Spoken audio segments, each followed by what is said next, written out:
quiet launch. OnlyFans launches in London in 2016, created by Tim Stokely, a serial entrepreneur focused on niche digital platforms.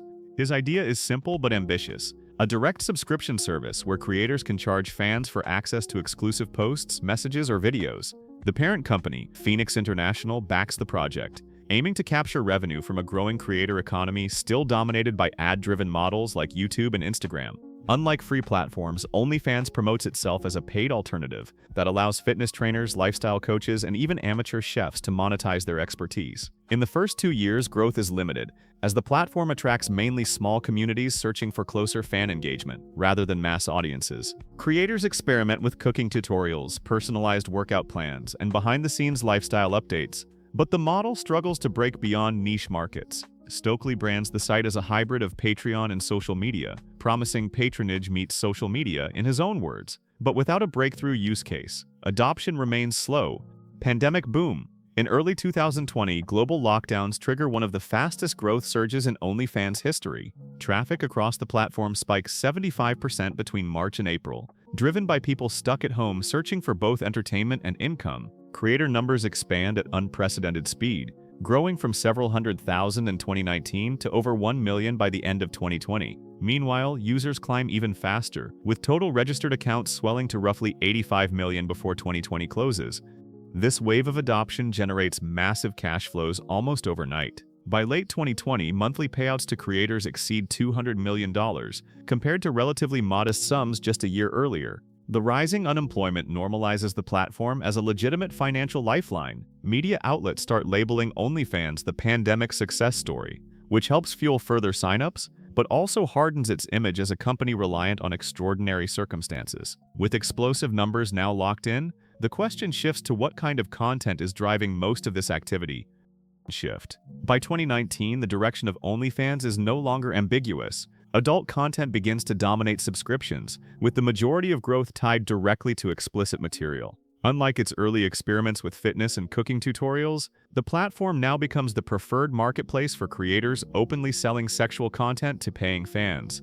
The subscription model proves especially lucrative for this category because it offers creators a reliable monthly income instead of unpredictable ad revenue. This shift fundamentally reshapes the brand's reputation in the market, making it synonymous with pornography rather than the broader creator economy. The turning point comes in 2020 when actress Bella Thorne joins the platform, drawing mass media coverage. Within 24 hours, she earns $1 million from subscriptions, an event that demonstrates the platform's earning potential but also exposes its vulnerabilities. Fans soon discover that the highly priced pay-per-view posts advertised as nude are in fact non-explicit photos. Feeling misled, thousands request refunds, triggering mass chargebacks that disrupt payment processors and prompt OnlyFans to impose new limits on pricing, tipping, and payouts. Independent creators who now face delayed payments because of stricter rules accuse Thorne of damaging the trust and economic stability of the community that built the platform. As frustration spreads, mainstream backlash accelerates as journalists label OnlyFans a porn site in disguise, and the sudden influx of celebrity accounts heightens the tension. Non-adult creators feel squeezed out, unable to compete with the traffic and spending directed toward explicit content. This dynamic cements OnlyFans' reliance on adult material, which becomes both its primary driver of revenue and its greatest regulatory liability. Issues that come to the surface once cash surges into the business. Billion flood baby. OnlyFans records extraordinary financial growth. By 2021, total transactions processed through the platform reached nearly $5 billion, placing OnlyFans firmly among the most profitable subscription services on the internet. Because the company takes a 20% cut of every payment, this translated into close to $1 billion in annual revenue flowing directly to its parent company, Phoenix International. The financial upside also extends to top creators, with a small elite earning over $10 million annually, while broader payouts surpassed $5 billion cumulatively by 2023. Banking crackdown. In 2021, OnlyFans confronts its most serious business challenge when banks and payment processors like BNY Mellon, JP Morgan Chase, and Metrobank tighten compliance rules for adult content transactions. These new standards force platforms hosting explicit material to demonstrate tougher monitoring and verification systems before payments can be processed. Because OnlyFans depends entirely on these financial networks, the management overreacted by announcing a ban on sexually explicit content in August 2021. The decision immediately jeopardizes the company's primary revenue stream, since adult material accounts for the overwhelming majority of subscriptions. The response from creators is swift. Outrage spreads across social media as creators denounce the ban and warn they will migrate to competing platforms if the policy remains in place. Within a week, the company reverses its decision, stating that it has secured assurances from banking partners, but the damage is clear. The episode exposes how fragile the business is, especially when payment processors or financial institutions reassess risk. Investors take note, with many describing the company's dependency on adult content as a poor risk, too unstable for long-term growth. That perception of instability fuels further leadership changes at the top. 120 million goodbye. In December 2021, Tim Stokely, the founder and chief executive of OnlyFans, steps down from his role after 5 years of leading the platform's explosive growth. His resignation comes just months after the controversy over the attempted explicit content ban, which raised questions about the company's long-term stability.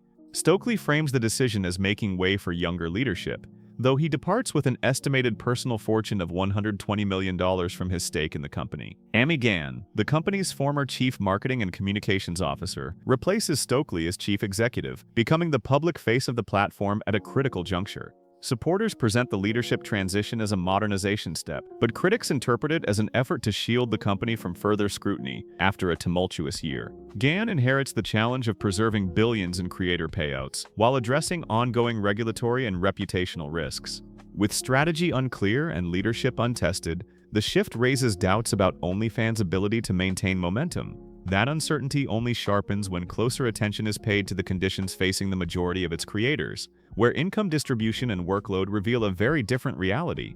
Creator grind. Behind the billion-dollar payouts and celebrity success stories, most creators on OnlyFans earn far less than headlines suggest. Reports estimate that the average monthly income per creator is roughly $150 to $180, a fraction of what top performers make. In fact, the top 1% of accounts capture roughly 1/3 of all earnings on the platform, leaving the vast majority with far smaller shares. This extreme inequality forces many small creators to churn out constant content, respond to private messages, and maintain a so-called girlfriend experience simply to retain subscribers. The workload often extends far beyond what is visible to paying fans. Creators describe managing unpaid tasks like moderating their own content, handling disputes, and dealing with the risk of chargebacks. Many quit within 6 months after realizing the time demands outweigh the modest financial return, while others face burnout from the pressure of being constantly available. Mental health strain is rarely acknowledged by the company, even as it markets itself as an engine of financial empowerment. This growing disconnect between OnlyFans' profitability and the reality for most of its creators complicates the platform's public image, an image the company works hard to reframe through strategic partnerships and celebrity endorsements. Cleanup game.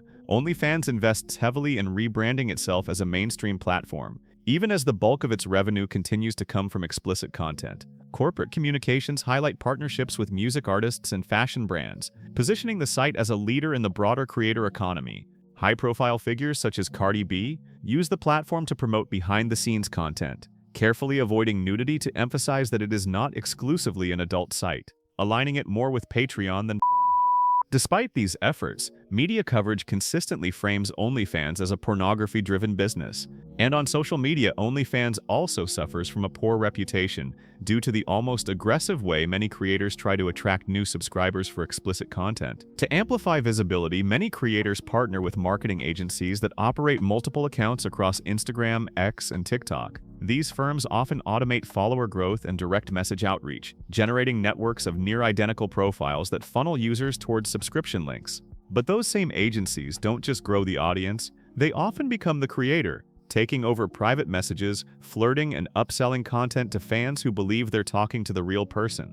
As a result, social media becomes saturated with promotional posts and link-in-bio accounts, some operated by real creators, others by bots, blurring the line between authentic engagement and algorithmic advertising. This erosion of trust spills over into broader debates about platform safety, where regulators amplify concerns about exploitation. Regulators and watchdog groups have raised concerns about underage users attempting to access the platform, increasing public skepticism about its safeguards. The resulting tug-of-war leaves the company stuck between two identities, a tech startup claiming cultural legitimacy and an adult industry player under constant scrutiny.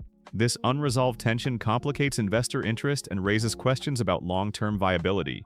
Those questions become sharper as financial disclosures show strong profitability, but also highlight the looming risks of regulation, competition, and dependence on volatile banking relationships. One ban away. By 2022, OnlyFans reported strong profitability, placing it among the most lucrative subscription platforms relative to its size. Strong earnings spark recurring rumors of an eventual IPO, but investment banks hesitate to support a listing tied so closely to adult content. Financial institutions were seen as cautious, citing reputational risk, regulatory uncertainty, and the precedent set by the 2021 banking crackdown. At the same time, competition intensifies from platforms like Fansly, Patreon, and ManyVids, which attempt to lure creators with more flexible policies and fewer reputational constraints. Governments also weigh stricter age verification rules, a shift that could dramatically increase compliance costs while discouraging new users. Creators express anxiety over sudden bans or abrupt policy reversals, fearing the kind of disruption nearly triggered in 2021.